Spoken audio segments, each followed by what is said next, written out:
اس وقت circular railway کی جو پوزیشن ہے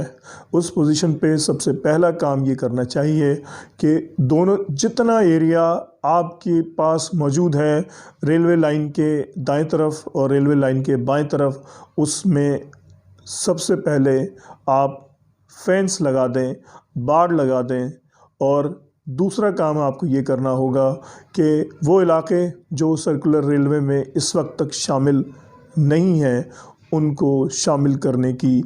تگ و دو کر لیں، اس کا ماسٹر پلان بنا لیں، اس کی پلاننگ کر لیں، جب تک کہ آپ تمام علاقوں کو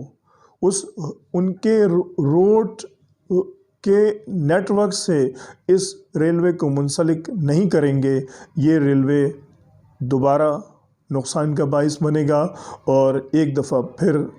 بند کر دیا جائے گا۔ اس کے لیے بہت ساری تجاویز جو ہیں وہ وقتاً فوقتاً پیش کی جاتی رہی ہیں۔ اس میں جیٹرو نے بھی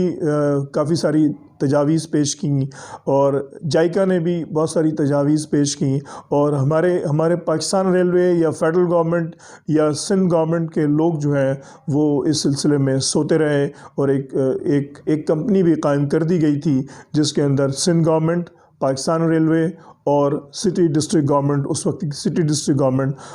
سب کو ملا کر 60% شیئر جو تھا پاکستان ریلوے کا تھا، 25% سندھ گورنمنٹ کا شیئر تھا اور 15% سٹی ڈسٹرکٹ گورنمنٹ کا شیئر تھا۔ اگر یہ منصوبہ جیسا کہ 60، 25 اور 15% کے شیئر کے حساب سے چلتا رہتا اور یہ منصوبہ اس وقت سے 2008 سے لے کر آج تک اس منصوبے پر عمل کیا جاتا، تو اس کے لیے جائکا کی طرف سے اربوں روپے، اربوں ڈالر کے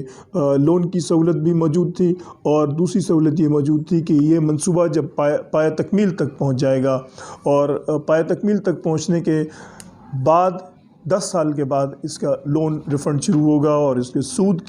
سود کا جو اماؤنٹ ہے وہ بھی بہت ہی کم تھا، جس کو ہم مارک اپ کہتے ہیں۔ مارک اپ کا جو پرسنٹیج تھی وہ بھی بہت کم تھی۔ بہرحال اس کو اویل نہیں کیا گیا۔ پھر اس کے بعد اس منصوبے کو سی پیک میں شامل کیا گیا، اور سی پیک میں بھی اس وقت ابھی تک کوئی کام نہیں ہو رہا ہے۔ اور پچھلے دنوں جیسا کہ آپ کو سب کو معلوم ہے، ہم نے بھی اپنی ویڈیو میں ذکر کیا کہ اس کو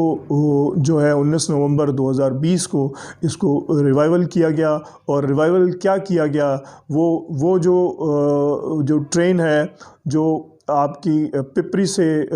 مارشلنگ یارڈ سے سٹی اسٹیشن پر اسٹاف کو لانے اور لے جانے کے لیے چلتی تھی، وہ آج بھی چل رہی ہے۔ کسی قسم کا کوئی ریوائول نہیں ہوا ہے۔ 2-4 پٹریوں پر سے کچرا اٹھا کر 2-3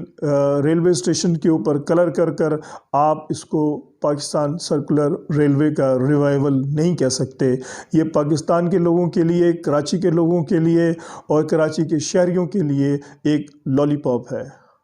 میں صرف ایک بات کہوں گا کہ جب تک کہ آپ اس ریلوے کے سرکولر ریلوے کے نیٹ ورک کو نئی آباد ہونے والی آبادیوں کے ساتھ کنیکٹ نہیں کریں گے، اس نیٹ ورک کو ان آبادیوں کے ساتھ نہیں ملائیں گے، آپ کو کسی قسم کا کوئی فائدہ نہیں ہوگا۔ آپ اپنی مثال لے لیں، 1999 میں یہ نیٹ ورک جو ہے وہ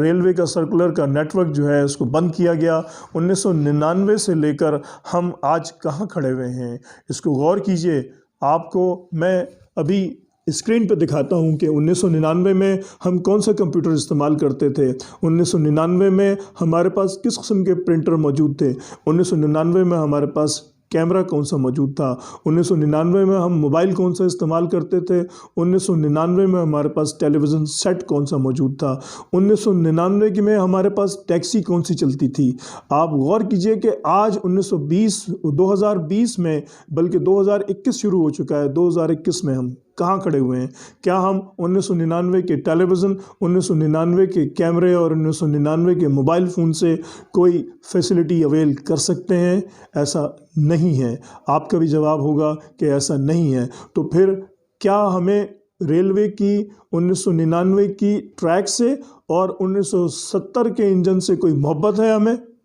جس کی وجہ سے ہم اس کو کراچی کے لوگوں کے اوپر لادنا چاہتے ہیں، اور اس کا نتیجہ کیا ہوگا؟ نقصان ہوگا، نقصان ہوتا ہے کس کا؟ نقصان پبلک کا ہوتا ہے، یہ نقصان پبلک پے کر رہی ہوتی ہے۔ تو برائے مہربانی اس کو پلاننگ کے ساتھ کام کریں، اس کو ماڈرنائز کریں، ٹریک کو بہتر کریں۔ آپ کو اگر ضرورت ہے بین الاقوامی اشتراک کی تو بہت سارے ادارے موجود ہیں، آپ کو پہلے بھی بہت ساری تجاویزات پیش کی گئی ہیں، اس کے لیے آپ کو جتنا کام کرنا ہے اتنا کام آپ کریں۔ آپ فیڈرل گورنمنٹ سے صرف یہ کہا گیا وقتاً فوقتاً 2008 سے لے کر 2016 تک جائکا انتظار کرتا رہا اس بات کا کہ جی آپ کو جو کام کرنا ہے وہ آپ کام کر لیں، باقی جائکا کرے گا، لیکن آپ نے ایسا نہیں کیا۔ جب 2008 سے لے کر 2016-17 تک آپ نے نہیں کیا تو اب آپ کون سا اس پہ تیر مار لیں گے؟ برائے مہربانی لوگوں کو، پبلک کو، ریلوے کو نقصان سے بچانے کے لیے جب تک کہ آپ اس کو ماڈرنائز نہیں کریں گے، اس کو کوئی فائدہ نہیں ہے۔ اس ریلوے کو شروع کرنے کا، سرکولر ریلوے کو شروع کرنے کا، سوائے اس کے کہ آپ کا اس پہ نقصان ہوگا۔ آپ کو پھر بول رہا ہوں میں کہ جب تک کہ آپ 1980 کے بعد کی آباد ہونے والی آبادیوں کو اس کے ساتھ، ریلوے کے ساتھ منسلک نہیں کریں گے اور آئندہ آنے والی جو آبادیاں ہیں، آئندہ قائم ہونے والی جو آبادیاں ہیں ان کے ساتھ اس کو منسلک نہیں کریں گے، اس وقت تک یہ پلان آپ کا کامیاب نہیں ہوگا۔ آپ کو اسکیم 33 اور 63 ٹاؤن، سرجانی ٹاؤن اور بحریہ ٹاؤن،